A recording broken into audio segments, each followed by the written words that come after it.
How are we? Lovely summer's day. It's actually pretty cool on the mountain. I've been attacking Kahili Ginger today again, and we've got some flowers. So, this is the nasty, invasive, definitely inconsiderate invasive plant. Here's the reason it was brought over here, like most of the weeds, another garden plant that's gone crazy. If you have it in your yard at the moment and you like the flowers, just cut them off at this time of the year so they don't set seed and they don't spread. Like most of these gingers, birds love them. So the idea is you just take off the ones that are flowering. And anyway, I've been having some fun with my mattock today down the back there, and I'll be back to mattock this patch out. But in the meantime, I don't want it to set any viable seeds. This plant from India, northern India, Bhutan, Nepal. It germinates under canopy. It invades waterways, riparian areas. If you want to see how dangerous or how nasty it can be, then go for a drive on Springbrook and just pay attention to the roadsides. The ginger that you're seeing bulk of on the roadside is Kahili Ginger. Mechanical removal and seed minimisation is the key.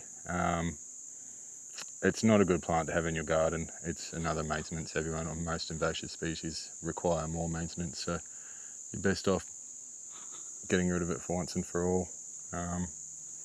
But yeah, it's go time. Bird spread is generally quite close to the host plant, depending on the bird, but generally pretty close. So if you look after your own property and your own seed, you're going to be doing yourself a lot of favours. Yes, you can't control what your neighbours do or what council or the parks do, but you can look after your own patch, and if you do that, your life will be easier. So anyway, get onto the ginger, and if you need me to come and mattock it out, I can do that. It's not my favourite job, but it is a satisfying one given how invasive it is. Anyway, it's time for a cold beer. Now I've got one of the biggest pests on this mountain, and it's a real problem because it germinates under canopy in the shade. It displaces native gingers and other ground covers, and it can develop quite the thickness in its rhizomes. So the easiest way to remove, zero herbicide, mechanical, again, with the mattock, one of my favourites.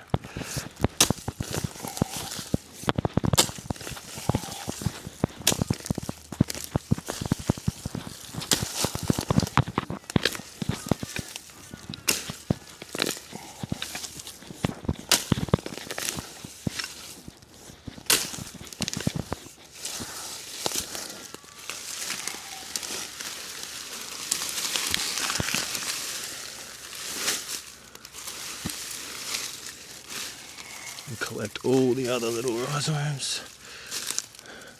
This looks hard because mattock is a bit physical, but this is by far the easiest way to get rid of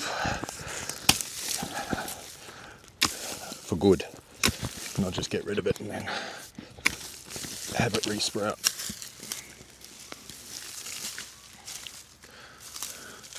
So make sure you get all the rhizomes. Follow up obviously with all weeds needs to happen. All the little bits. And wherever you dispose this in your garden, if it gets wet, it's going to reshoot. So if you can leave it somewhere where it can dry out, then it'll just dry out and die. But your best bet is actually removing it from your property in your green waste bin or in your general waste bin. Don't leave it in a bowl. It'll just become a bigger problem.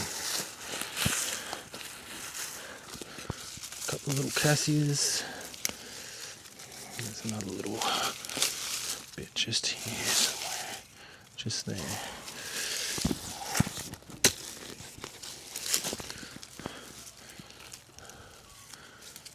that's it. There is a way you can use herbicide with this. It involves cutting right back into the rhizomes and putting a bit of cut stump mix on directly on the rhizomes, but it's time consuming. Use this herbicide.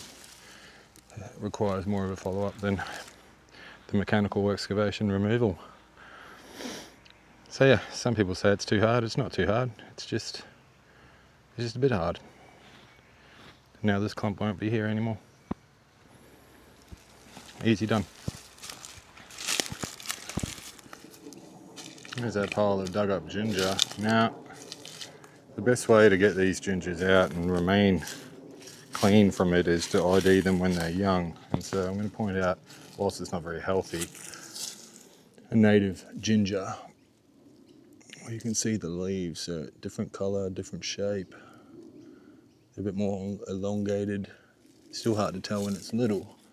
But in comparison to a baby Kahili, which we have here, it is quite different. You can see it coming out, its leaf curl's already happening. It's a brighter green, lime green colour. And this is the time to get them out. Run around with your mattock and dig out all the things and bin them up. And once you get good at IDing them when they're little, then you can actually get on top of them before they establish. And it doesn't take long. That will turn into a clump in wet season, and it's tiny at the moment.